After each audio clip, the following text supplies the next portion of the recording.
100평이 넘는 펜트하우스의 화려한 주방, 앞물 흐르는 소리만이 공허하게 울려 퍼졌다. 나선이는 고무장갑을 낀 손으로 저녁 식사에 사용된 값비싼 도자기 그릇들을 하나씩 닦아내고 있었다. 70평생을 살아온 그녀의 어깨는 여전히 고닫고 차림새는 단정했지만 그늘진 얼굴에는 지친 기색이 역력했다. 휴, 뼈마디가 시린 듯 작은 한숨이 터져 나왔다. 마지막 접시를 헹궈 건조대에 올려놓는 그녀의 손길은 기계처럼 무심했다. 바로 그때 거실에서 요란하게 울리던 TV 소리를 뚫고 경쾌한 발걸음 소리가 들려왔다. 며느리인 최지영이었다. 어머님 드릴 말씀이 있어요. 지영은 수백만 원을 호가하는 실크 원피스를 입고 있었다. 목에는 굵은 진주 목걸이가 주방 조명에 반사되어 번쩍였다. 그녀는 고양이처럼 사뿐사뿐 걸어와 대리석 식탁에 기대서며 꿀처럼 달콤한 미소와 함께 입을 열었다. 선희는 뻑뻑한 고개를 돌리며 하던 일을 멈췄다. 무슨 일이니? 이번 주말이 저희 엄마 칠순이세요. 그래서 말인데 칠순 잔치를 저희 집에서 하고 싶어서요. 집에서. 선아의 머릿속에서 그 단어가 맴돌았다. 정작 자신의 칠순 때는 요즘 그런 건 챙기는 거 아니라며 10만 원짜리 봉투 하나를 쥐어주었던 아들과 며느리였다. 집에서 손님들 음식은 어쩌려고 선희가 물기 묻은 손을 낡은 앞치마에 닦으며 무심하게 물었다. 지영이 한 발 더 다가섰다. 그녀의 목소리는 한층 더 교태로워졌다. 그래서 말이에요, 어머님. 출장 뷔페나 식당 음식은 정성이 없잖아요. 어머님 손맛이 최고인 거 온 동네가 다 아는데 어머님께서 직접 해주셨으면 해서요. 한편 아들 이도현은 소파 깊숙이 몸을 파묻은 채 휴대폰 게임에만 열중하고 있었다. 아이씨 또 죽었네. 게임에서 패배한 짜증 섞인 목소리만이 그가 이 공간에 존재한다는 사실을 알릴 뿐 이 대화에는 아무런 관심도 없어 보였다. 선희의 가슴 한구석에서 불길한 예감이 피어올랐다. 손님이 몇 명이나 오는데 지영은 손가락을 꼽으며 마치 백화점에서 물건을 주문하듯 당연하게 대답했다. 한 70명 정도요. 갈비찜이랑 잡채 저는 종류별로 푸짐하게 부탁드려요. 어머님. 70명. 선희의 얼굴이 하얗게 질렸다. 고무장갑을 낀 손이 부들부들 떨려왔다. 70인분이라는 양은 생각만 해도 숨이 막혔다. 네, 어머님. 손도 빠르시고 음식 솜씨는 국보급이시잖아요. 지영은 선희의 거친 팔을 살며시 잡으며 아양을 떨었다. 저희 엄마도 어머님 음식 꼭 다시 드시고 싶다고 하시던데요. 입에 침이 마르게 칭찬하세요. 그래도 70명분은 내 몸이. 선희가 힘겹게 거절의 말을 꺼내려던 순간 여전히 휴대폰에서 눈을 떼지 않는 채 도연이 귀찮다는 듯 입을 열었다. 아, 그냥 좀 해줘요. 목소리는 얼음장처럼 차가웠다. 재료는 우리가 다 사드릴 거니까. 돈 드는 것도 아니잖아요. 그 한마디가 선희의 가슴에 비수처럼 꽂혔다. 돈. 이 집에서 그녀의 노동은 돈이 들지 않기에 가치가 없는 것인가. 자신이 의견을 낼 권리조차 없는 그저 돈 안 드는 일꾼이라는 사실을 다시 한번 깨달았다. 돌덩이 하나가 가슴을 쿵 하고 내리찍는 기분이었다. 선희의 침묵을 긍정으로 받아들인 지영은 승리의 미소를 지었다. 그럼 그렇게 아는 걸로 할게요.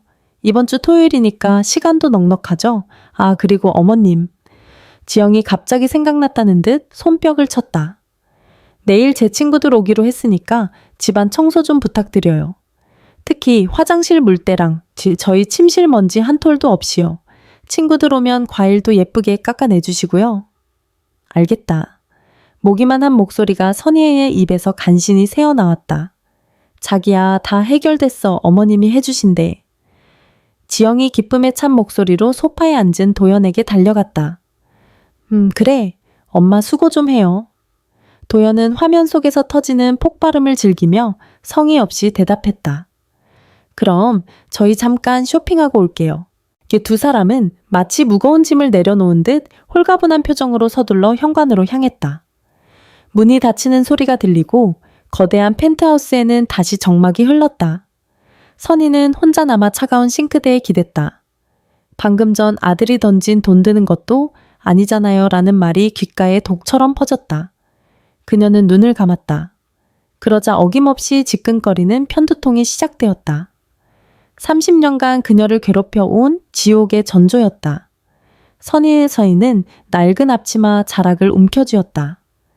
이것이 죄인의 삶이라면 대체 언제쯤 이 죗값을 다 치를 수 있을까? 어둠이 내린 주방 창밖으로 서울의 화려한 야경이 별처럼 쏟아지고 있었다. 하지만 그 어떤 빛도 그녀의 등 뒤에 드리운 짙은 그림자를 거두어주지는 못했다. 지끈거리는 편두통이 망치처럼 그녀의 관자놀이를 내리쳤다.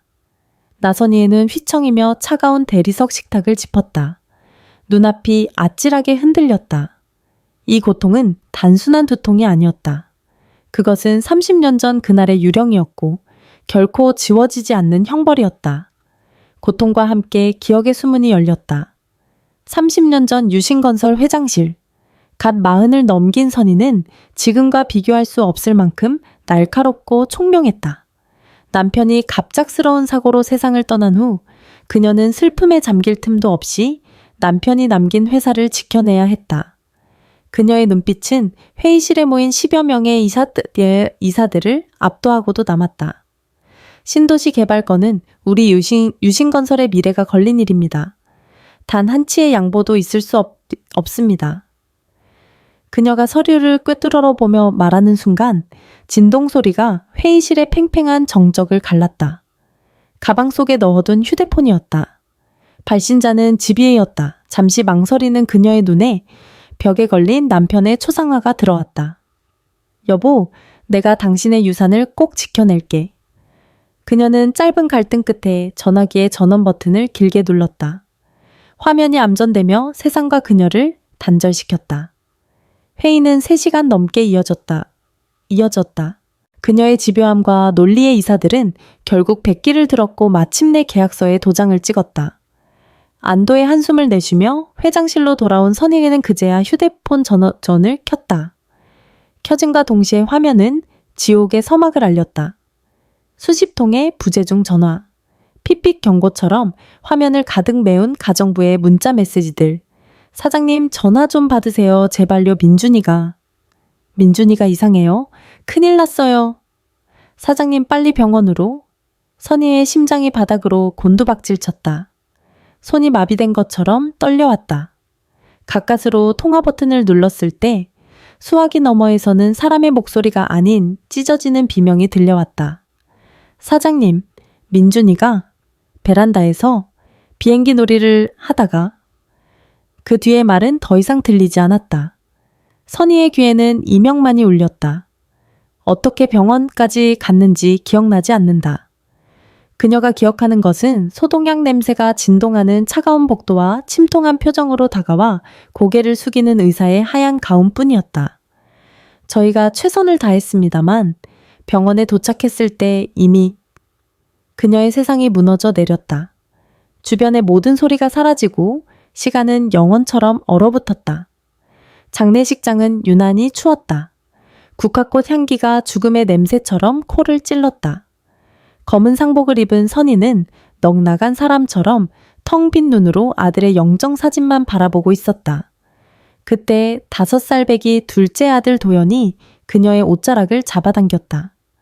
엄마 형은 배에 잠만 자 나랑 놀아준다고 했는데 그 순진한 질문이 선희의 억장이 무너지는 소리였다. 선희는 남은 아들을 부서져라 끌어안았다. 이 아이마저 잃을 수는 없다. 이 아이만큼은 무슨 일이 있어도 지켜내야만 한다. 끔찍한 죄책감이 그녀의 영혼을 잠식했다. 내가 전화를 받았더라면, 내가 그깟 회의보다 아들을 먼저 생각했더라면, 그녀는 죽은 아들의 영정 앞에서 그리고 살아남은 아들을 끌어안고 피눈물로 맹세했다. 민준아, 엄마가 미안해. 이 죄는 엄마가 평생 안고 갈게. 대신 내 동생 도연이에게는 모든 걸 다 해줄게. 내 목까지.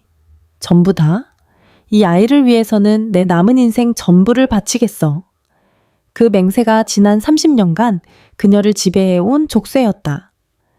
어머님 괜찮으세요?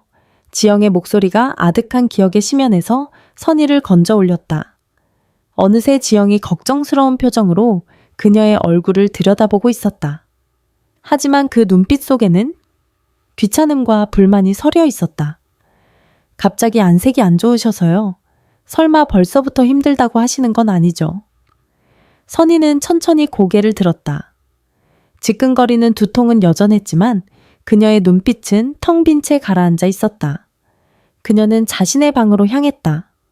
문을 닫고 들어간 그녀의 시선은 낡은 서랍장 위에 놓인 작은 액자에 닿았다. 빛바랜 사진 속 8살의 민주는 세상에서 가장 해맑은 미소를 짓고 있었다. 30년의 세월도 그 웃음만큼은 지우지 못했다. 선희는 떨리는 손으로 액자를 어루만졌다. 민준아. 목소리가 갈라져 나왔다. 엄마가 너한테 진 빚을 도연이한테 갚고 있는 거야. 그러니 괜찮아. 다 괜찮아야만 해. 그녀는 스스로를 세뇌하듯 중얼거렸다. 사진 속 아들의 미소는 그녀가 짊어진 죄의 무게를 가늠하는 저울추처럼 보였다.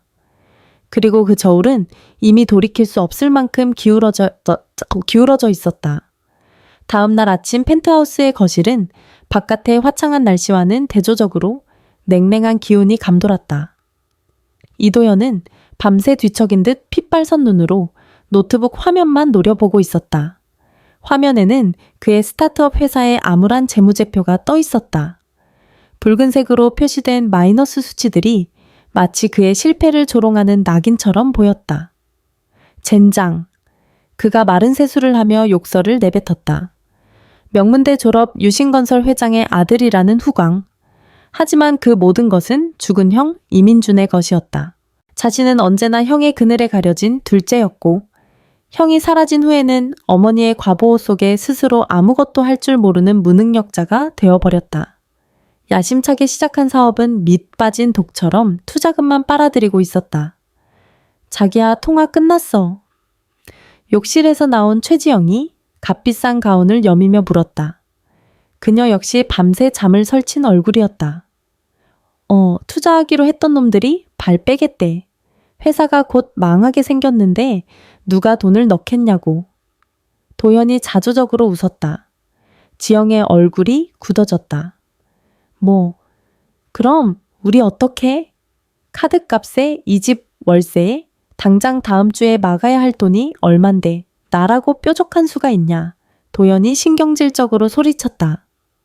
죽은 형만 없었어도 어머니가 처음부터 나한테 회사를 물려줬으면 이 고생은 안 했잖아. 그 순간 지영의 휴대폰이 울렸다. 화면에 뜬 엄마라는 글자를 본 그녀의 표정이 더욱 싸늘하게 굳었다. 그녀는 발코니로 나가 전화를 받았다. 왜 엄마? 왜는 무슨 박 사장님 말이다. 내 시어머니 음식 솜씨에 반해서 이번 칠순 잔치에 꼭 가겠다고 하시지 않니? 이번이 내 아버지 회사 살릴 마지막 기회야, 알아. 수화기 너머로 들려오는 어머니 박화자의 목소리는 날카로웠다. 지영의 아버지가 운영하는 중소의류회사는 부도 직전이었다. 박 사장은 화자의 오랜 지인이자 회사를 구해줄 유일한 동아줄이었다. 아니까 걱정 마. 지금 어머님이 열심히 준비하고 계시니까. 열심히 너 그 늙은이한테 단단히 말해. 내 칠순 잔치 망치면 네 아버지 회사만 망하는 게 아니라 너도 그 펜트하우스에서 쫓겨날 줄 알라고. 알았어. 지영이 짜증스럽게 전화를 끊었다. 그녀는 차가운 난간에 기댄 채 밖을 내다봤다. 화려한 도시의 풍경이 오히려 그녀의 초라한 현실을 비웃는 듯했다. 그래, 이 집, 이 생활을 어떻게든 지켜야 해. 그녀의 눈빛이 독하게 빛났다. 다시 거실로 들어온 지영의 눈의 부엌에서 분주하게 재료를 손질하는 선희의 뒷모습이 들어왔다. 선희는 어제 장을 봐온 산더미 같은 채소들을 다듬고 있었다. 그 모습이 어쩐지 지영의 신경을 거슬렀다. 어머님 뭐 하세요? 보면 모르니? 잔치 준비해야지. 선희가 무심하게 대답했다. 그거 말고 다른 건 없으세요? 지영이 비꼬는 투로 물었다. 이를테면 저희 좀 도와주실 만한 거요? 선희는 하던 일을 멈추고 며느리를 돌아봤다. 지영이 성큼성큼 선희의 방으로 걸어 들어갔다. 그리고는 낡은 장롱 서랍을 열어 젖혔다. 그 안에는 선이가 아껴온 낡은 통장 하나가 들어있었다. 이거요, 어머님. 지영이 통장을 꺼내 선이의 눈앞에서 흔들었다. 고작 몇백만 원 들어있는 이 통장 말고 진짜 도움 말이에요. 어머님은 아들이 이렇게 힘든데 모른 척 하시는 게 마음이 편하세요. 선희의 얼굴에서 핏기가 가셨다. 그 돈은 그녀가 혹시 모를 위급한 상황을 대비해 평생 쌈짓돈처럼 모아온 마지막 비상금이었다. 그건 됐어요. 지영이 통장을 서랍에 아무렇게나 던져 넣으며 차갑게 말했다. 어차피 기대도 안 했어요. 저희가 알아서 할 테니까 어머님은 잔치 준비나 완벽하게 해주세요. 그게 어머님이 저희를 돕는 유일한 방법이니까요. 지영은 선희의 어깨를 일부러 툭 치며 주방을 나갔다. 혼자 남은 선희는 잠시 그 자리에 못 박힌 듯 서 있었다.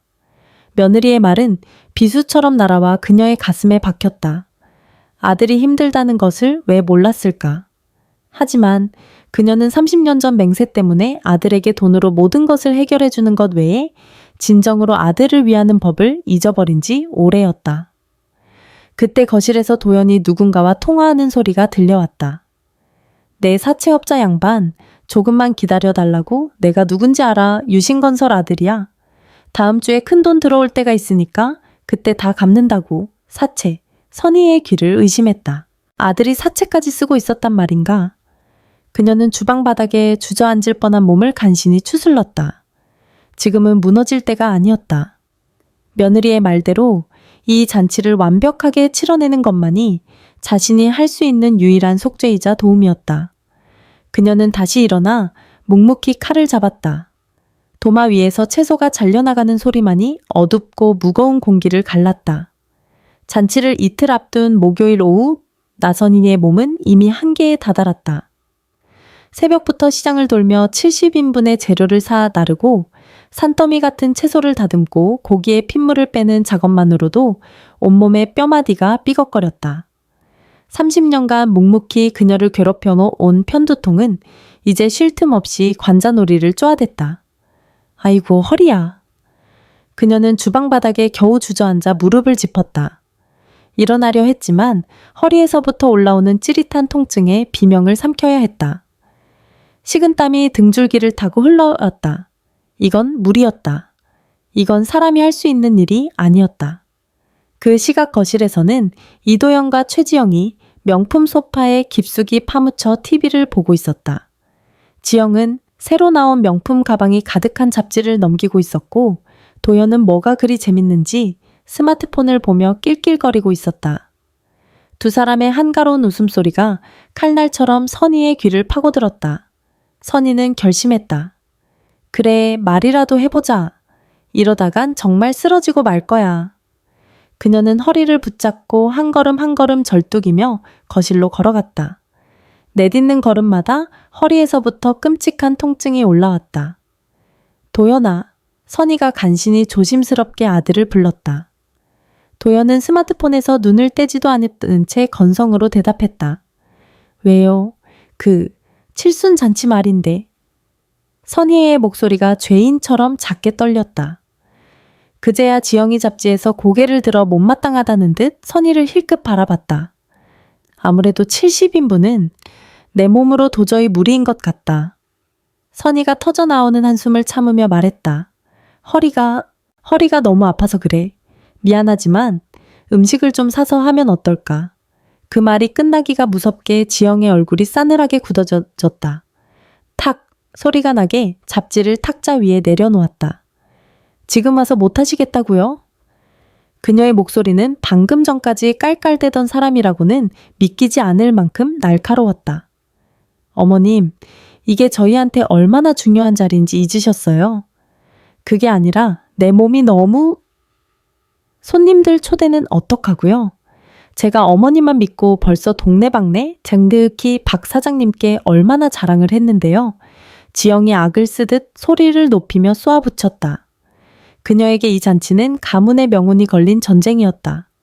선희가 움찔하며 한 발 뒤로 물러섰다. 아, 정말 시끄럽네. 그때 도연이 모든 짜증을 담아 TV 리모컨을 탁자 위에 쾅 하고 내려놓았다. 그는 천천히 고개를 돌려 선희를 정면으로 노려봤다. 그 눈빛은 어머니를 보는 아들의 눈이 아니었다. 경멸과 짜증, 그리고 원망이 뒤섞인 낯선 괴물의 눈빛이었다. 엄마. 도연의 목소리가 얼음장처럼 싸늘하게 거실 공기를 갈랐다. 우리 장모님이 이 집 보증금 보태주신 거 알고 계시죠? 선희의 가슴이 철렁 내려앉았다. 도연이 육중한 몸을 일으키며 선희를 내려다보았다. 그의 그림자가 그녀를 완전히 집어삼켰다.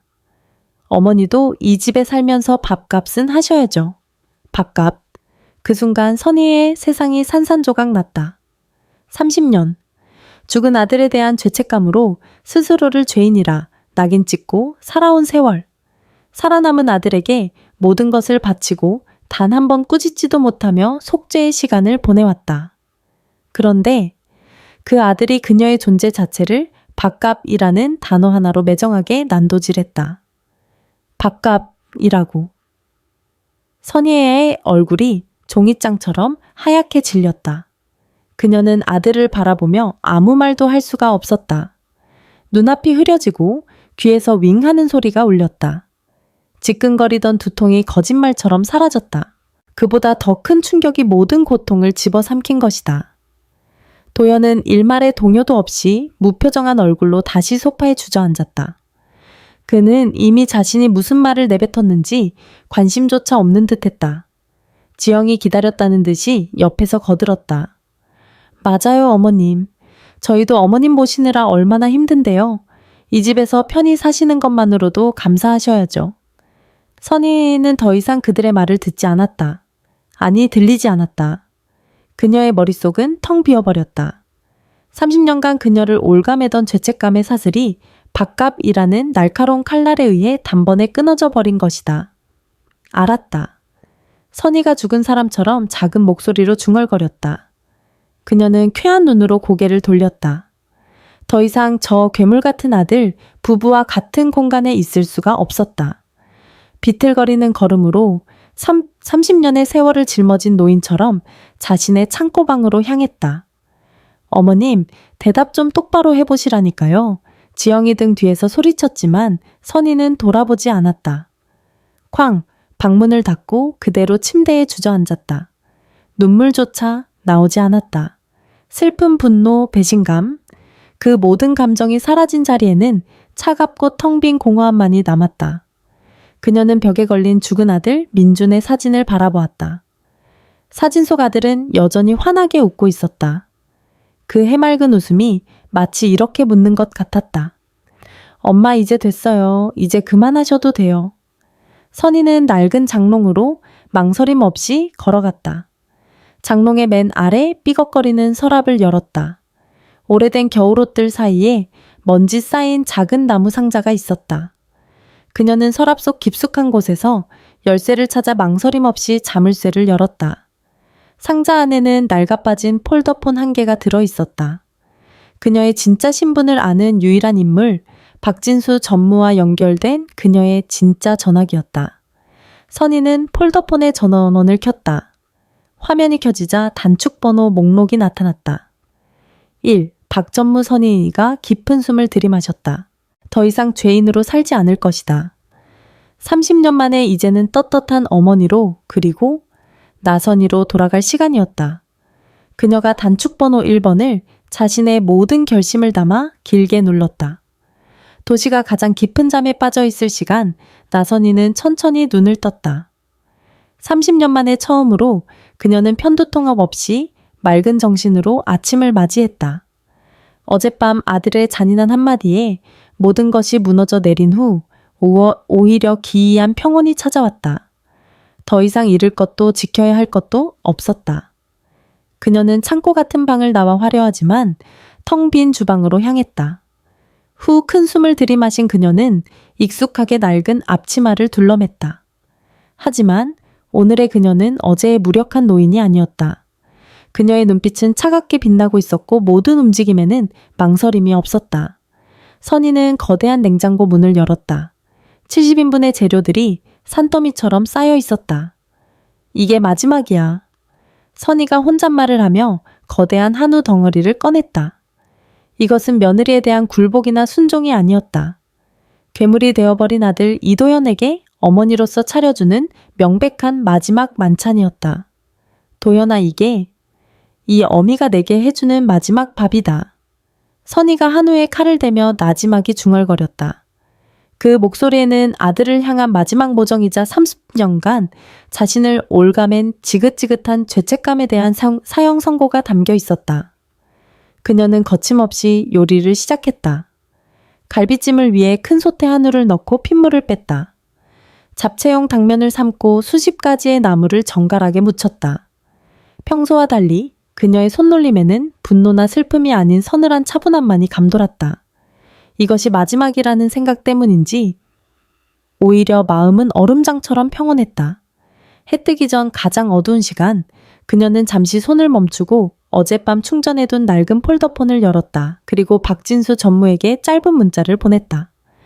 토요일 오전 10시 헤리티지 팰리스 27소 1호 유신건설 법인 등기부등본 주주명부 해당 호실 소유권 증명서 그리고 내 개인 명의의 모든 부동산 및 자산 목록 마지막으로 이도현 대표의 개인 채무 및 법인 부채 현황 자료 모두 준비해서 직접 가지고 올 것. 전송 버튼을 누르는 그녀의 손가락에는 한 치의 떨림도 없었다. 곧바로 알겠습니다 회장님 이라는 답신이 돌아왔다. 회장님이라는 단어가 낯설지 않았다. 그것이 바로 그녀의 진짜 이름이었으니까. 오전 7시쯤 요란한 알람 소리와 함께 도연과 지영이 침실에서 나왔다. 두 사람 모두 오늘 있을 잔치를 위해 머리부터 발끝까지 최고급 명품으로 치장하고 있었다. 우와, 냄새 좀 봐. 벌써 이렇게 많이 하셨어요. 지영이 주방을 힐끗 둘러보며 감탄했다. 식탁 위에 산더미처럼 쌓인 음식들을 보며 만족스러운 미소를 감추지 못했다. 역시 어머님이라니까. 이 정도면 박 사장님도 분명 만족하실 거야. 잘했네 언네 엄마. 역시 우리가 믿고 맡긴 보람이 있어요. 냄새 죽이네. 도연도 어깨를 으쓱하며 옆에서 고개를 끄덕였다. 선희는 아무 대답도 하지 않았다. 그저 묵묵히 기름이 튀는 프라이팬 앞에서 전을 부치고 있을 뿐이었다. 기름 냄새가 온 집안에 진동했다. 어머님, 오늘 손님들이 어머님 음식 드시고 정말 감동할 거예요. 지영이 기분 좋은 목소리로 제잘거렸다. 선희는 프라이팬 위에서 노릇하게 익어가는 전을 뒤집으며 처음으로 입을 열었다. 그녀의 목소리는 기름 끓는 소리에 묻힐 듯 작았지만 그 안에 담긴 냉기는 섬뜩할 정도였다. 그래, 분명 감동하겠지. 평생 잊지 못할 만큼. 지영은 그 말의 진짜 의미를 알아채지 못했다. 그녀는 그저 자신의 계획이 완벽하게 진행되고 있다는 사실에 기뻐할 뿐이었다. 선희는 마지막 전을 접시에 담았다. 그리고 완성된 갈비찜 솥을 바라봤다. 김이 모락모락 피어오르는 갈비찜은 유난히 맛있어 보였다. 그녀는 작은 종지를 꺼내 잘 익은 갈빗대 하나를 담았다. 그리고 그릇에 가장자리를 정성껏 닦아냈다. 마치 귀한 손님에게 내어갈 음식처럼. 선희는 그것을 들고 거실로 나갔다. 앞에 앉아있는 도연에게 말없이 내밀었다. 이게 내가 너에게 주는 마지막 선물이다. 도연은 의아한 표정으로 갈비찜과 어머니를 번갈아 봤다. 웬 갈비찜이에요? 아침부터 이따 손님들 오면 먹게 놔두지. 먹어도 네가 좋아하는 거잖니. 선희의 목소리는 이상할 만큼 평온했다. 그 평온함에 도연은 무심코 갈빗대를 집어들었다. 입안에서 살살 녹는 고기, 맛에 감탄하며 그는 어머니의 얼굴을 보지 않았다. 그래서 그는 보지 못했다. 아들이 마지막 선물을 먹는 모습을 지켜보는 어머니의 눈빛이 얼마나 차갑고 또 얼마나 슬프게 가라앉아 있었는지를. 그것은 이별을 고하는 자의 마지막 연민이었다. 토요일 오전 9시 30분. 헤리티지 팰리스 2007호는 거짓된 화려함으로 가득 찼다. 거실의 거대한 통창으로는 서울의 스카이라인이 그림처럼 펼쳐져 있었고 식탁 위에는 나선희 씨가 밤새 만든 70인분의 음식이 산의 진미처럼 차려져 있었다. 모든 것이 완벽해 보였다. 어때 자기야, 이만하면 박 사장님도 감동하시겠지. 최지영은 최고급 샤넬 투피스를 차려입고 거울 앞에서 마지막으로 매무새를 점검했다. 그녀의 얼굴에는 성공을 예감하는 흥분과 탐욕이 노골적으로 드러나 있었다. 음식은 합격. 이도연은 넥타이를 고쳐매며 대답했다. 이제 엄마만 저기 주방 구석에 잘 계시면 돼. 그의 시선이 머문 곳에는 땀으로 얼룩진 낡은 앞치마를 두른 채 마지막 접시를 정리하는 선희의 모습이 있었다. 그녀는 이 화려한 파티의 그림자이자 보이지 않는 하녀였다. 바로 그때 현관문 벨소리가 울렸다. 딩동. 어머, 엄마 오셨나 보다. 지영이 화색이 되어 인터폰 화면을 확인했다. 화면에는 화려한 명품 한복을 차려입은 그녀의 어머니 박화자가 서 있었다. 어머, 우리 딸 펜트하우스 사모님 다 됐네. 문이 열리자마자 박화자는 지영을 밀치다시피 안으로 들어서며 집안을 훑어봤다. 그녀는 코를 킁킁거리며 곧장 주방으로 향했다. 땀을 뻘뻘 흘리며 전을 붙이고 있는 선예를 위아래로 훑어보더니 만족스러운 듯 웃으며 막 부쳐낸 동태전 하나를 손으로 집어 입에 넣었다. 맛있네. 아이고, 사부인 솜씨 여전하셔. 이 정도는 해줘야 내 칠순 잔치에 할 맛이 나지. 선희는 대꾸하지 않고 묵묵히 뒤집게만 놀렸다. 박화자는 그런 선희를 마치 자기 집 주방장 대하듯 하며 거실 소파에 털썩 주저앉았다. 갈비찜은 잘 되고 있죠. 사부인 내가 갈비찜을 제일 좋아하잖아. 장모님 걱정 마세요. 저희 엄마 갈비찜이 또 기가 막히거든요. 도연이 넥타이를 매만지며 거들었다. 모든 것이 그들의 계획대로 흘러가는 듯했다. 딩동. 다시 벨이 울렸다. 이번에는 낯선 중년 여성이었다. 누구? 지영이 고개를 갸웃거렸다. 도연이 인터폰 화면을 보더니 얼굴을 찡그렸다. 아, 고모네. 저 고모는 부르지도 않았는데 맨날 어떻게 알고 찾아와. 문이 열리고 도연의 고모이자 선희 시누이인 고은이가 들어섰다. 그녀는 날카로운 눈으로 집안을 한번 쓱 훑어보더니 주방에서 일하는 선희야 소파에 앉아있는 박화자를 번갈아 보고는 비릿한 미소를 지었다. 어머 형님, 오늘도 사돈댁 칠순상 차리느라 고생이 많으시네요. 그 말에는 가시가 돋쳐 있었다. 은희는 처음부터 오빠의 죽음이 선희 탓이라 여겼고 조카 도연이 저렇게 된 것도 모두 선희의 맹목적인 보상 심리 때문이라고 공공연히 비난해온 사람이었다. 아이고 도연아. 은희가 도연에게 다가가며 일부러 들으라는 듯 큰 소리로 말했다. 내 엄마가 내 장모님 댁 무수리도 아니고 이게 무슨 꼴이람. 쯧쯧쯧. 고모 오셨어요? 도연이 어색하게 웃으며 말을 돌렸다. 박화자의 얼굴이 불쾌감으로 일그러졌다. 거실에는 순간 냉땡하고 어색한 기류가 흘렀다. 바로 그때 그 모든 긴장을 깨뜨리는 벨소리가 다시 울렸다. 딩동! 지영이 재빨리 인터폰으로 달려갔다. 화면을 확인한 그녀의 얼굴이 환하게 피어올랐다. 엄마 오셨어요? 박 사장님 오셨어요? 지영의 외침에 박화자가 벌떡 일어났다. 도연의 얼굴에도 긴장한 기색이 떠올랐다. 드디어 오늘의 진짜 주인공, 그들의 운명을 바꿔줄 VIP가 도착한 것이다. 어서 문 열어. 얘 뭘 하고 있어. 박화자의 다급한 재촉에 지영이 떨리는 손으로 1층 공동 현관 버튼을 눌렀다. 잠시 후 2층 측 초호위로 현관 벨이 다시 울렸다. 자기야, 빨리 손님이셔. 도연과 지영, 그리고 박화자까지. 세 사람은 마치 약속이라도 한 듯 서둘러 현관으로 달려나갔다. 그들의 얼굴에는 부와 성공을 향한 노골적인 탐욕과 아첨의 미소가 걸려 있었다. 문이 열리고 그들 앞에 잘 차려입은 중년의 신사가 모습을 드러냈다. 하지만 그의 얼굴은 그들이 기대했던 박 사장이 아니었다. 어서 오십시오. 아이고 박 사장님, 귀한 걸음 해주셨습니다. 박화자가 가장 먼저 허리가 부러져라 뒤 90도로 인사를 했다. 최지영과 이도연 역시 세상에서 가장 살가운 목소리와 비굴한 미소로 그를 맞이했다.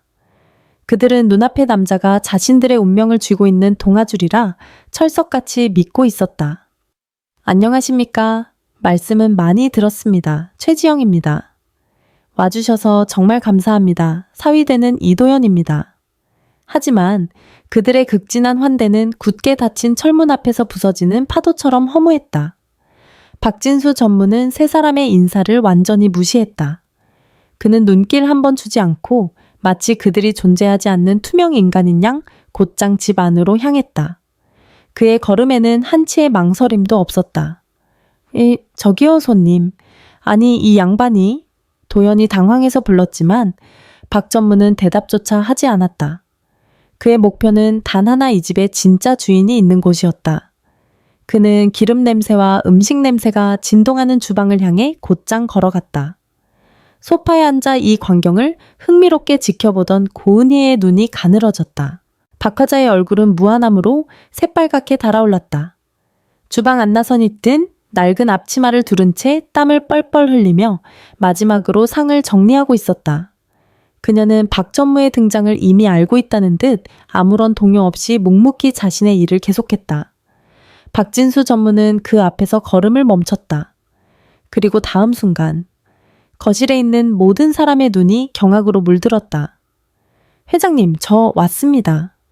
박 전무가 그 자리에 선 채 세 사람에게는 보여주지도 않았던 90도 각도로 허리를 깊게 숙였다.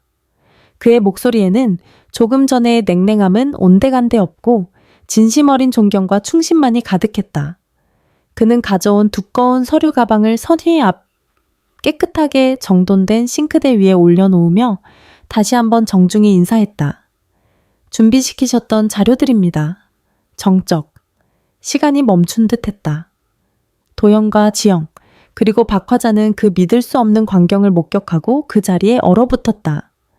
아니, 저 양반이 지금 사부인한테 회장님이라고 한 거야. 박화자가 어이없다는 듯 중얼거렸다. 지금 뭐라고 하신 거예요? 지영이 귀신이라도 본 사람처럼 떨리는 목소리로 물었다. 그녀의 완벽했던 미소는 산산조각 나 있었다. 회장님이라고 했나요? 도연도 믿을 수 없다는 표정으로 헛웃음을 쳤다. 그는 어머니를 바라봤다. 늘 죄인처럼 고개를 숙이고 자신들의 명령에 복종하던 초라한 노인이 아니었다. 땀에 젖은 얼굴이었지만 그 너머로 언젠가 아주 오래전에 보았던 서늘하고 위험 있는 낯선 얼굴이 겹쳐 보였다. 그때 선희가 천천히 손에 든 행주를 내려놓았다. 그리고 땀으로 젖은 머리카락을 쓸어 넘기며 세 사람을 향해 아주 천천히 고개를 들었다. 30년 만에 처음으로 죄인이 아닌 나선희 회장의 모습을 드러내는 순간이었다. 그녀의 눈빛은 더 이상 슬픔이나 죄책감에 젖어 있지 않았다. 텅 빈 것처럼 보였던 그 눈동자 안에는 모든 것을 끝내려는 냉철한 결단력과 차가운 분노가 폭풍전야처럼 고요하게 자리 잡고 있었다. 박 전무는 그들의 경악을 가볍게 무시했다. 그는 품에서 최고급 리넨 손수건을 꺼내 두 손으로 정중하게 선희에게 건넸다. 어찌 회장님께서 이런 누추한 일을 하고 계셨습니까? 박 전무의 목소리에는 진심 어린 안타까움이 묻어 있었다. 선희는 그 손수건을 받아 땀으로 범벅이 된 이마를 닦으며 얼음장처럼 차가운 목소리로 말했다. 됐어 박 전무. 이제 저 사람들이 알아들을 수 있게 차근차근 설명해줘. 네 회장님. 박진수 전무가 빳빳하게 고개를 돌렸다. 그의 시선은 여전히 상황 파악이 되지 않아 혼란에 빠진 이도연 부부와 박화자를 정면으로 향했다. 거실 소파에 앉아있던 고은이마저 숨을 죽인 채 이 기이한 연극의 다음 장면을 기다렸다. 지금부터 제가 하는 말을 똑똑히 들으시길 바랍니다. 박 전무의 차분하지만 위압적인 목소리에 세 사람의 얼굴에서 웃음기가 싹 가셨다. 여러분이 서 있는 이 펜트하우스 헤리티지 팰리스 A동 전체는 유신건설의 소유입니다. 뭐라고요? 유신건설. 그게 우리랑 무슨 상관인데요? 지영이 믿을 수 없다는 듯 반문했다. 그때 도연의 눈이 경악으로 휘둥그레졌다. 유신 건설이요? 그 우리나라 10대 건설사 말입니까? 아버지의 회사. 그리고 형이 물려받았어야 할 그 회사. 그의 머릿속에서 희미한 기억의 파편들이 떠올랐다. 그렇습니다. 박 전무가 고개를 끄덕였다. 그는 서류 가방을 열어 두꺼운 서류 뭉치를 꺼내 들었다. 그리고 그 유신건설의 지분 100%를 소유한 실소유주이자 이사회 의장, 즉 회장님이 박 전무가 나선이를 향해 정중하게 손을 내밀었다. 바로 여러분이 어머니 사부인이라 부르는 이 나선이 회장님이십니다. 그야말로 폭탄 선언이었다. 도연의 머릿속이 하얗게 비어버렸다. 지영은 숨쉬는 법조차 잊은 듯 입을 벌렸다.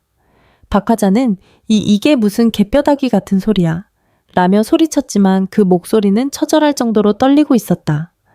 박 전무는 아랑곳하지 않고 첫 번째 서류인 법인 등기부등본과 주주명부를 그들 앞에 대리석 테이블 위에 펼쳐 보였다. 선명하게 찍힌 나선이라는 이름과 100%라는 지분율이 그들의 눈을 파고들었다. 이 건물뿐만 아니라 서울 시내 주요 빌딩 15개 동, 그리고 현재 진행 중인 신도시 개발 사업체들이 모두 회장님 개인 소유 자산입니다. 거짓말. 우리 엄마가 무슨 회장이야. 도연이 거의 울부짖듯 소리쳤다. 말 그대로입니다. 박 전무가 도연을 경멸하듯 쳐다보며 말을 이었다. 나선희 회장님은 30년 전 남편이신 선대 회장께서 돌아가신 후 맨손으로 유신건설을 지금의 반열에 올려놓으신 분입니다. 하지만 첫째 아드님이신 이민중 군을 불의의 사고로 잃으신 후 모든 것을 내려놓고 스스로를 유폐하며 살아오셨던 겁니다. 그때 선희가 처음으로 입을 열었다. 민준이, 내 형 이름이야 도연아. 도연은 까맣게 잊고 살았던 형의 이름을 듣고 더욱더 혼란스러워했다. 어머니의 목소리에는 30년간 골마터진 아픔과 회한이 담겨 있었다. 내가 내 정체를 숨기고 저 구석의 작은 빌라에서 산 이유는 네가 내 재산에 의지하지 않고 네 스스로의 힘으로 자립하기를 바랐던 내 마지막 기대 때문이었어. 그때 지영이 갑자기 미친 사람처럼 웃음을 터뜨렸다. 하하하, 이게 무슨 막장 드라마예요, 어머님이. 회장님, 그럼 이 건물이 다 어머님 거라고요? 하하하, 그녀는 현실을 부정하고 싶었다. 농담이 아닙니다. 박 전무가 엄숙하게 대답했다. 이 100평짜리 펜트하우스도 이 건물 전체도 모두 회장님 소유입니다. 두 분이 그동안 냈던 월세 역시 회장님의 개인 계좌로 입금되고 있었습니다. 그의 말이 이어졌다. 아, 그런데 그 월세 3개월째 밀리고 계시더군요. 지영의 웃음소리가 그 순간 칼로 자른 듯 뚝 그쳤다. 박 전무의 공격은 이제 시작에 불과했다. 그는 두 번째 서류 은행 거래 내역서를 펼쳐들었다. 몇 달 전 나선희 회장님께서 매각하신 빌라 대금 3억 원. 안전하게 관리해드리겠다며 아드님이 가져가셨죠. 지영의 얼굴이 하얗게 질리다 못해 파랗게 변해갔다. 그 3억 원은 밀린 월세로는 단 1원도 사용되지 않았습니다. 전액 최지영 씨의 VVIP 명품 구매 대금과 이도현 씨의 외제차 리스 비용, 그리고 개인 사업체, 부채 상환 명목으로 전액 횡령되었습니다. 횡령. 그 단어가 거실의 모든 공기를 얼려버렸다. 도연은 어머니가 피눈물로 팔았던 작은 빌라가 아니라 이 거대한 유신건설이 어머니의 진짜 재산이었음을, 그리고 자신이 그동안 어머니에게 무슨 짓을 저질렀는지를 그제야 깨달았다. 자신이 내뱉었던 밥값이라는 말이 수조원대 자산가에게 던진 얼마나 하찮고 모욕적인 말이었는지를. 안 돼. 이건 말이 안 돼. 도연의 다리에 힘이 풀리며 그대로 그 자리에 쿵 소리를 내며 주저앉았다. 어머, 그럼 사부인이 어마어마한 재벌이란 소리야. 박화자가 이 상황에서도 정신을 차리지 못하고 눈치 없는 말을 해댔다. 어머머, 지영아, 너 시집 하나는 제대로 갔구나. 하? 지영은 믿을 수 없는 현실에 헛웃음만 계속 지었다. 어머님, 그동안 재밌으셨겠네요. 가난한 시어머니 연극하시느라. 바로 그때였다. 엄마, 아니 회장님. 도연이 꿀사납게 무릎으로 기어가며 선희에게 다가왔다. 저희가 잘못했어요. 제발 용서해 주세요. 선희는 바닥에 무너져 내린 아들을 차갑게 내려다보았다. 그녀의 얼굴에는 동정심이라고는 한 점도 없었다. 모든 것이 바로 이 순간을 위한 것이었다. 박 전무. 선희가 나지막이 불렀다. 네, 회장님. 내가 어젯밤에 전화로 지시한 대로 시작해. 선희의 명령이 떨어지자마자 박진수 전무는 망설임 없이 휴대폰을 꺼내 스피커폰 모드로 전환하며 어딘가에 전화를 걸었다. 그의 움직임은 마치 잘 짜인 각본처럼 신속하고 정확했다. 보안팀장인가 지금 즉시 헤리티지 팰리스 277015로 전원 올라와 주십시오. 자산보호 및 퇴거 집행을 시작하겠습니다. 보안팀과 퇴거 집행이라는 단어에 최지영이 정신을 차렸다. 그녀는 본능적으로 기어가 선희의 발목을 붙잡았다. 어머님, 잘못했어요. 저희가 정말 죽을 죄를 지었어요. 제발 이것만은? 하지만 선희는 그런 며느리를 내려다보지도 않았다. 그녀는 30년 만에 처음으로 구부정했던 허리를 꼿꼿이 폈다. 그리고는 주방 한가운데로 걸어 나와 마치 법정의 판사처럼 거실에 있는 모두를 향해 섰다. 땀과 기름때로 얼룩진 낡은 앞치마가 오히려 그녀의 서늘한 위험을 더욱 극적으로 만들었다. 너희는 선희가 입을 열었다. 그녀의 목소리에는 30년의 분노와 슬픔, 그리고 배신감이 얼음처럼 응축되어 있었다. 나를 너희 집 가정부로 생각했지. 그녀는 바닥에 주저앉은 아들 이도현을 향해 고개를 돌렸다. 이 어미한테 밥값을 하라고 했지. 그래, 이제 그 밥값 내가 제대로 치르게 해주마. 선희의 최종 선고가 내려진 바로 그 순간이었다. 딩동, 딩동. 요란하게 현관벨이 울렸다. 박화자와 지영의 얼굴에 순간 화색이 돌았다. 손님들, 박 사장님과 다른 손님들이 도착한 것이다. 사부인 손님들 오셨어요. 제발, 이 꼴은. 박화자가 황급히 표정을 관리하며 소리쳤다. 어머님 손님들 앞에서 이게 무슨 망신이에요? 일단 오늘은 그냥 넘어가요. 네, 지영이 악을 쓰듯 애원했다. 이것은 그들의 마지막 발악이었다. 딩동, 딩동. 벨소리가 그치지 않고 계속 울렸다. 박전무, 문 열어. 선혜이가 차갑게 명령했다. 박전무는 현관으로 걸어가 문을 활짝 열었다. 문 밖에는 박화자의 칠순잔치를 위해 화려하게 차려입은 하객 대여섯 명이 잔뜩 기대에 찬 얼굴로 서 있었다. 어머나, 화자야 칠순 축하해. 아이고, 냄새 죽인다. 웬일이야. 펜트하우스에서 잔치를 다 하고. 하객들이 웃으며 안으로 들어서려다. 거실의 광경을 보고 그대로 얼어붙었다. 바닥에 주저앉아 눈물 콧물 범벅이 된 채 울고 있는 지영과 도연. 그들 앞에 땀에 젖은 낡은 앞치마를 두른 채 얼음처럼 서 있는 선희. 그리고 그 옆을 지키는 정장 차림의 박 전무까지. 어머, 화자야. 이게 무슨 일이야. 잔치 시작한 거여도 아니었어. 하객들이 수군거리기 시작했다. 박화자의 얼굴이 화려한 한복보다 더 붉게 달아올랐다. 아, 아니야. 얘들아, 그게 아니라 바로 그때였다. 열린 현관문 사이로 유신건설 로고가 박힌 유니폼을 입은 보안팀 요원 4명이 무표정한 얼굴로 집 안으로 들어섰다. 그들의 등장은 이 모든 혼란에 쐐기를 박는 마지막 망치질이었다. 자, 잠깐 저 사람들은 또 뭐야? 박화자가 기겁했다. 보안팀장이 서류를 내밀며 도연과 지영에게 통보했다. 퇴거 집행 통보합니다. 지금 즉시 이 집에서 모든 개인 소지품을 제외한 채 퇴거하셔야 합니다. 그야말로 아수라장이었다. 하객들은 이제 대놓고 휴대폰을 꺼내 이 광경을 찍기 시작했다. 뭐 퇴거, 이 미친놈들이 여기가 어디라고 감히? 박화자가 자신의 칠순잔치가 완벽하게 망가졌다는 사실에 이성을 잃고 보안팀 요원의 멱살을 잡으려 달려들었다. 보안팀 요원들이 그녀를 가볍게 제지하는 순간 선희가 움직였다. 그녀는 아수라장이 된 거실을 가로질러 며느리 지영의 앞에 섰다. 그리고는 지영이 들고 있던 조금 전 거울 앞에서 자랑스럽게 매만지던 2천만 원짜리 에르메스 백을 말없이 낚아챘다. 이것도 내 아들 빌라 판 돈으로 산 거니? 합추 아니에요, 이건. 선희는 대답을 듣지 않았다. 그녀는 그 가방을 들고 음식이 가득 차려진 식탁으로 향했다. 그리고는 모두가 보는 앞에서 가방을 열어 그 안에 담겨있던 김이 모락모락 나는 갈비찜을 손으로 푹 퍼서 쑤셔 넣기 시작했다. 뜨거운 국물이 명품 가방 안에서 흘러넘쳐 지영의 샤넬 투피스를 적셨다.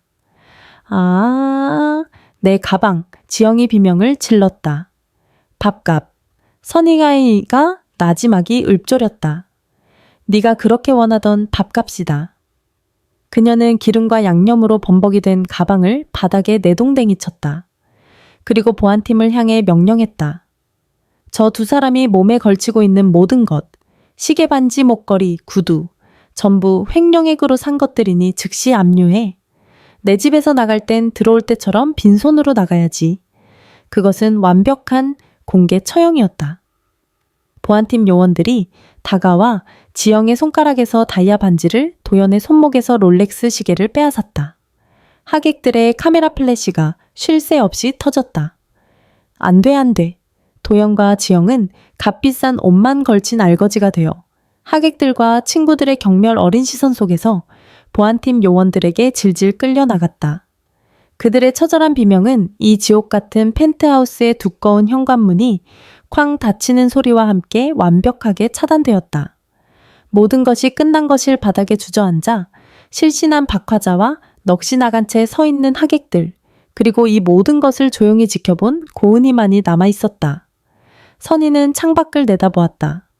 30년 만에 처음으로 서울의 하늘이 유난히 맑고 푸르게 보였다. 조금 전까지 찢어질 듯 울려 퍼지던 도연과 지영의 절규가 마치 다른 세상의 일처럼 완벽하게 차단되었다. 거실은 순식간에 아수라장에서 숨막히는 정적으로 변했다. 화려하게 차려입었던 하객들은 자신들이 방금 무슨 끔찍한 광경을 본 건지 뒤늦게 깨달은 표정이었다. 그들은 서로의 눈치만 살피며 이 충격적인 칠순잔치 현장에서 한시라도 빨리 벗어나고 싶어 했다. 아이고, 화짜 저거, 어떡해. 무슨 사기. 야, 횡령 어머, 무서워라. 우린 이만 가봐야겠네. 가세가, 칠순잔치는 무슨, 경찰서 갈 일만 남았구먼. 하객들은 땀에 젖은 앞치마를 두른 선희와 그 옆에 묵묵히 서 있는 박진수 전무의 눈을 피하며 슬금슬금 현관으로 향했다. 아무도 바닥에 실신해 있는 오늘의 주인공 박화자를 부축하거나 걱정하지 않았다. 그들에게 박화자는 이제 그저 끔찍한 구경거리일 뿐이었다. 그렇게 손님들은 10분도 차에 머무르지 못하고 뿔뿔이 흩어졌다. 텅 빈 펜트하우스에는 이제 선희와 박 전무 바닥에 쓰러진 박화자, 그리고 이 모든 소동을 말없이 지켜본 신우이 고은이 마지막으로 아무도 먹지 못한 70인분의 산더미, 같은 음식만이 남았다. 박 전무가 그런 박화자를 차갑게 내려다보며 어딘가로 전화를 걸었다. 보안 팀장님, 7층 복도에 환자가 한 명 있으니 1층 로비로 좀 옮겨주십시오. 119는 1층으로 부르겠습니다. 그는 박화자를 집안에서조차 내보내야 할 처리 대상으로 취급했다. 모든 것이 정리되자 선희는 30년간 입어왔던 땀과 기름때로 얼룩진 자신의 낡은 앞치마를 바라봤다. 그녀는 망설임 없이 허리의 끈을 풀었다. 그리고 그 앞치마를 마치 지긋지긋한 족쇄를 벗어던지듯 기름 범벅이 된 명품 백이 처박힌 쓰레기통에 함께 던져버렸다. 이제 30년 죄인의 삶이 드디어 끝나는 순간이었다. 그때 소파에 앉아있던 고은이가 조용히 입을 열었다. 속이 시원하세요, 형님. 그녀의 목소리에는 비아냥거림 대신 복잡한 감정이 섞여 있었다. 선희는 대답 대신 식탁 위에 가득 차려진 음식을 바라봤다. 박전무, 네 회장님, 이 음식들 전부 포장해서 내 아들 이민준 이름으로 보내. 선희가 처음으로 죽은 아들의 이름을 슬픔이 아닌 평온한 목소리로 불렀다. 보육원 그리고 독거노인 센터로 따뜻할 때 보내도록 해. 알겠습니다, 회장님. 즉시 조치하겠습니다. 같은 시각 헤리티지 팰리스 1층 로비 밖. 차가운 아스팔트 바닥에 내던져진 도연과 지영 사이로 잠시 정적이 흘렀다. 현실감이 없었다. 그때 정신을 차린 지영이 가장 먼저 도연의 멱살을 잡았다. 다 너 때문이야? 이 등신 같은 놈아. 지영이 악을 쓰며 도연의 머리채를 잡고 흔들었다. 내 놈 하나 믿고 우리 엄마 보증금, 내 돈, 내 인생 다 물어내 이 새끼야. 도연도 이성을 잃고 지영을 밀쳐냈다. 뭐 네가 우리 엄마한테 칠순잔치 이야기만 안 꺼냈어도 네가 다 부추겼잖아 이 화상아. 뭐 이 미친놈이. 두 사람은 조금 전까지 하객들에게 과시하려던 그 비싼 명품 옷을 입은 채로 시궁창 같은 길바닥에서 서로의 머리채를 잡고 뒹굴며 처절하게 싸웠다. 지나가던 행인들은 혀를 차며 구경했고 따뜻한 로비 안의 입주민들은 그 우스꽝스러운 쇼를 마치 원숭이 구경하듯 쳐다보고 있었다. 다시 27층 펜트하우스. 은혜인이가 자리에서 일어나 선희에게 다가왔다. 전 가볼게요. 형님 혼자 괜찮으시겠어요? 괜찮아. 도연이 저 녀석 저렇게 된 거 형님 탓만은 아니에요. 은희가 처음으로 부드러운 목소리로 말했다. 저도 오빠 죽고 나서 형님한테 너무 모질게 굴었어요. 미안해요 형님. 그녀는 선희의 어깨를 가볍게 두드려주고는 조용히 집을 나섰다. 이제 정말로 펜트하우스에는 선희와 박전무 둘만이 남았다. 선희는 거대한 통창 앞으로 걸어갔다. 저 멀리 1층 입구에서 번쩍이는 경찰차의 불빛이 보였다. 하지만 그녀의 시선은 그곳을 향하지 않았다. 자신이 30년간 피땀으로 일군 저 거대한 서울이라는 도시를 30년 만에 처음으로 주인의 눈으로 바라보고 있었다. 민준아. 선희는 보육원 아이들에게 보내질 따뜻한 갈비찜과 잡채를 바라보며 나지막이 죽은 아들의 이름을 불렀다. 이 음식은 밥값을 위한 치욕적인 노동의 산물이 아니었다. 30년 만에 처음으로 아들 이민준의 이름으로 베푸는 그녀의 첫 번째 구원의 만찬이었다. 회장님, 박 전무가 낡은 카디건을 걸치고 있던 선희에게 최고급 캐시미어 코트 하나를 정중하게 펼쳐들었다. 30년 만에 본가로 모시겠습니다. 차가 대기 중입니다. 본가. 그녀가 민준에 대한 죄책감 때문에 스스로 떠나왔던 회장 나선희의 진짜 집이었다. 선혜인은 아무 말 없이 름은 박진수. 나선희의 충직한 전무였다. 조금 전까지 찢어질 듯 울려 퍼지던 도연과 지영의 절규가 마치 다른 세상의 일처럼 완벽하게 차단되었다. 거실은 순식간에 아수라장에서 숨막히는 정적으로 변했다. 화려하게 차려입었던 하객들은 자신들이 방금 무슨 끔찍한 광경을 본 건지 뒤늦게 깨달은 표정이었다.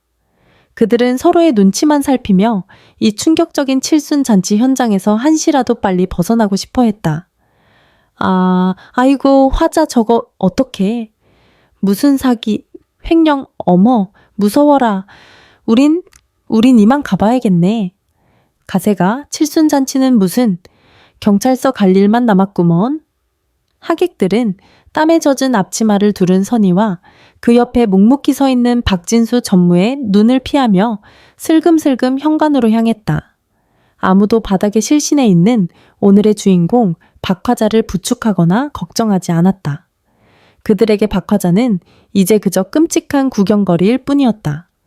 그렇게 손님들은 10분도 채 머무르지 못하고 뿔뿔이 흩어졌다. 텅 빈 펜트하우스에는 이제 선희와 박전무 바닥에 쓰러진 박화자, 그리고 이 모든 소동을 말없이 지켜본 신우이 고은이 마지막으로 아무도 먹지 못한 70인분의 산더미 같은 음식만이 남았다. 박전무가 그런 박화자를 차갑게 내려다보며 어딘가로 전화를 걸었다. 보안팀장님, 27층 복도에 환자가 한 명 있으니 1층 로비로 좀 옮겨주십시오. 119는 1층으로 부르겠습니다. 그는 박화자를 집안에서조차 내보내야 할 처리 대상으로 취급했다.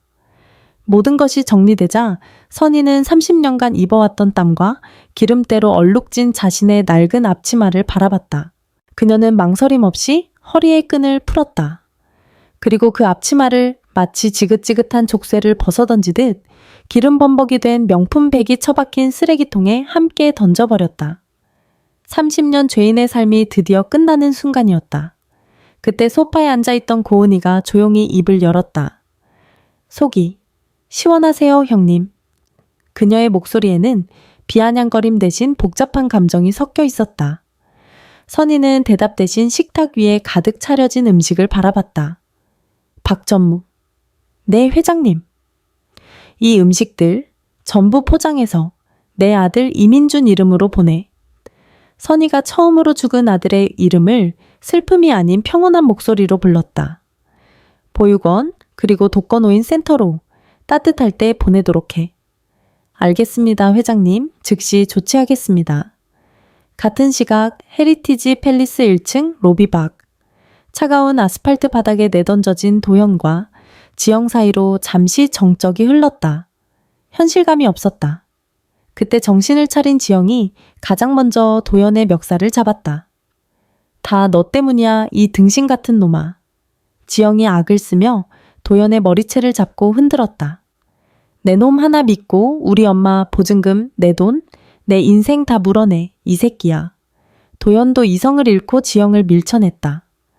뭐 네가 우리 엄마한테 칠순잔치 이야기만 안 꺼냈어도 네가 다 부추겼잖아, 이 화상아. 뭐 이 미친놈이. 두 사람은 조금 전까지 하객들에게 과시하려던 그 비싼 명품 옷을 입은 채로 시궁창 같은 길바닥에서 서로의 머리채를 잡고 뒹굴며 처절하게 싸웠다.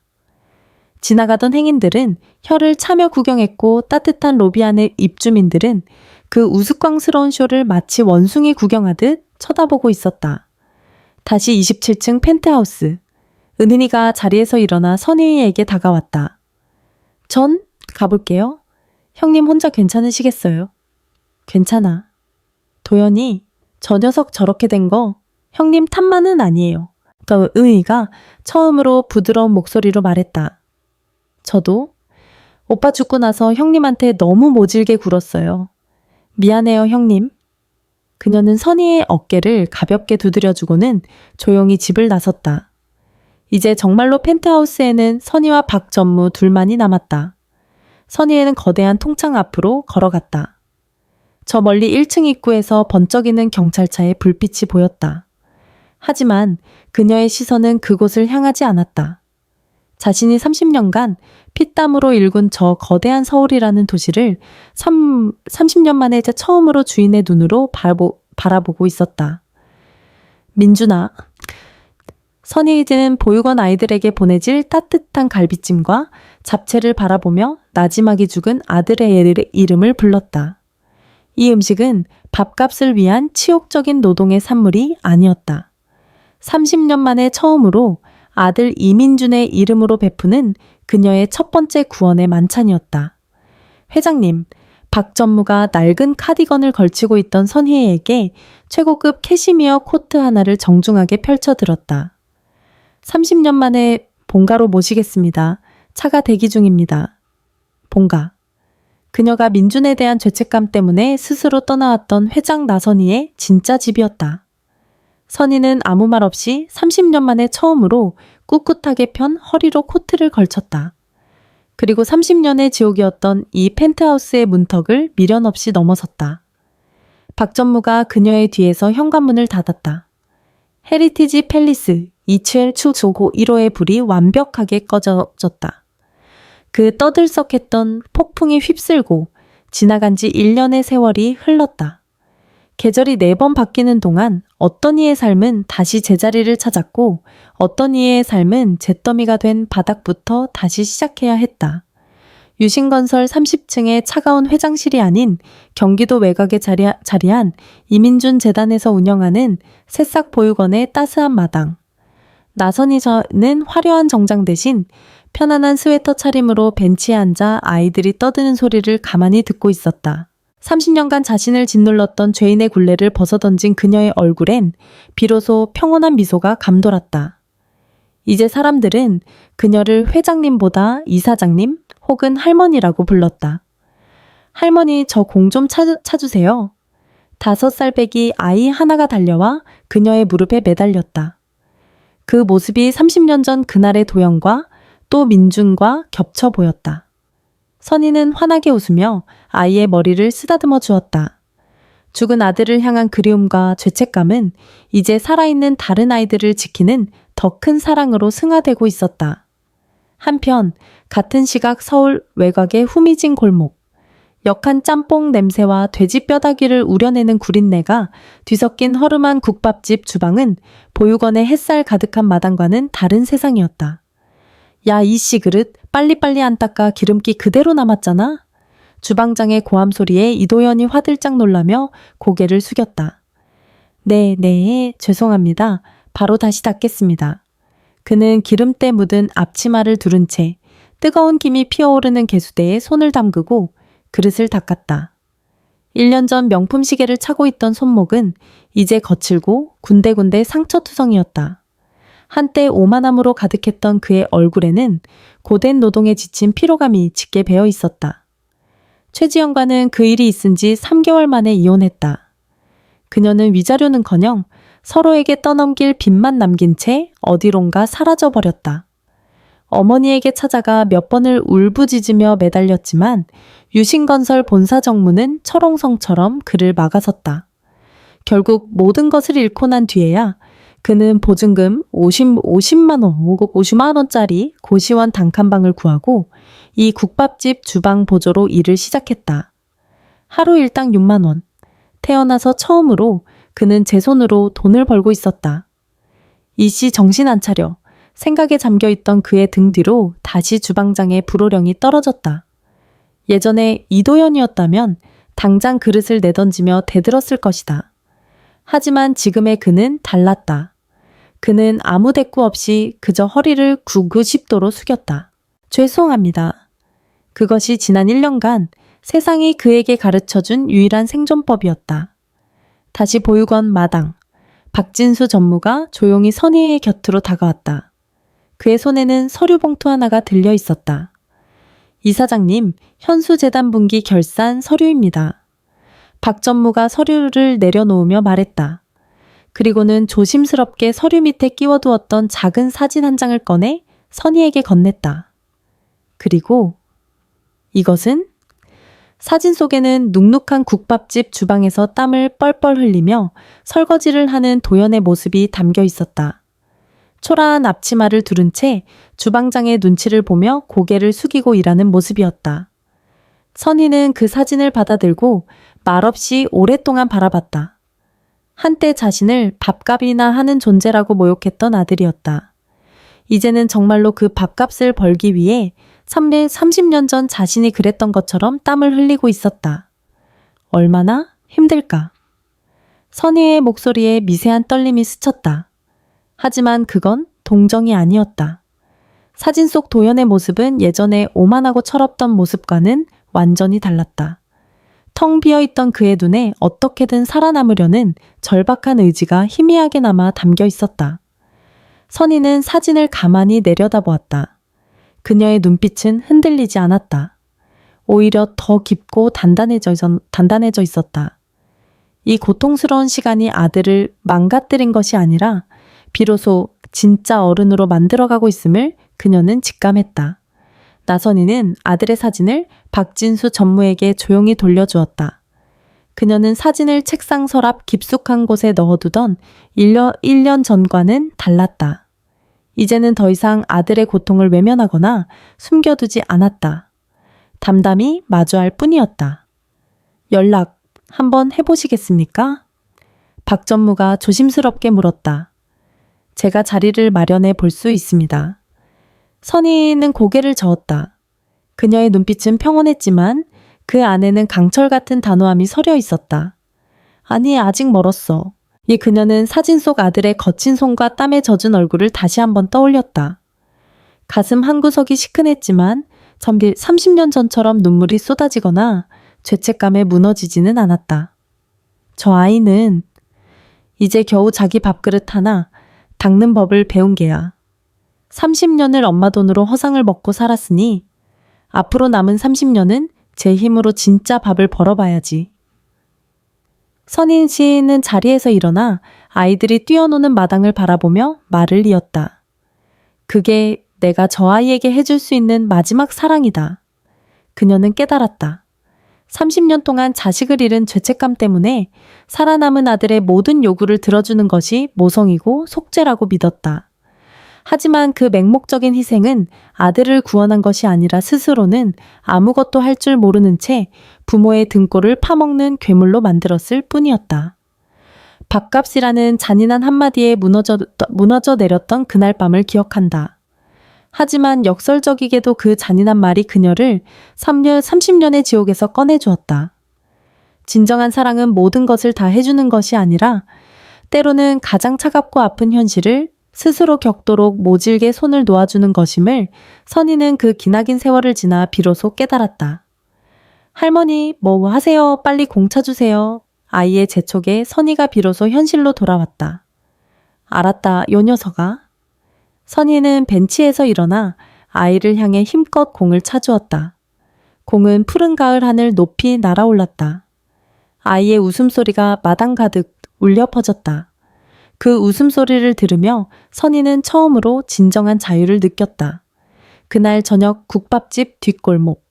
고된 하루 일과를 마친 이도연은 땀에 전 작업복 차림으로 허름한 플라스틱 의자에 걸터 앉아 있었다. 그의 앞에는 김이 모락모락 피어오르는 뜨거운 국밥 한 그릇이 놓여 있었다. 주방장이 그가 오늘 실수를 만회하려 애쓰는 모습을 보고 특별히 챙겨준 저녁이었다. 그는 잠시 동안 아무 말 없이 국밥 그릇만 내려다보았다. 예전 같으면 쳐다보지도 않았을 음식이었다. 하지만 지금 이 국밥 한 그릇이 그에게는 세상에서 가장 귀한 것이었다.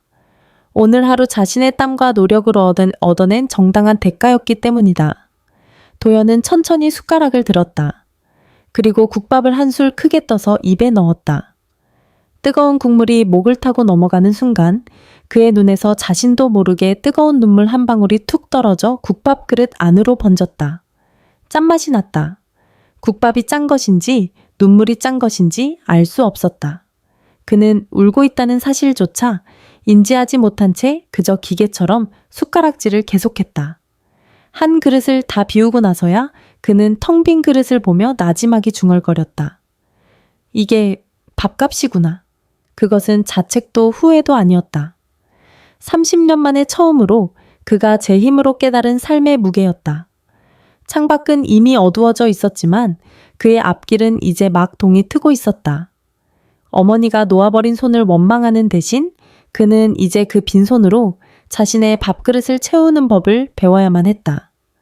그것이 바로 그가 치러야 할 진짜 밥값의 시작이었다.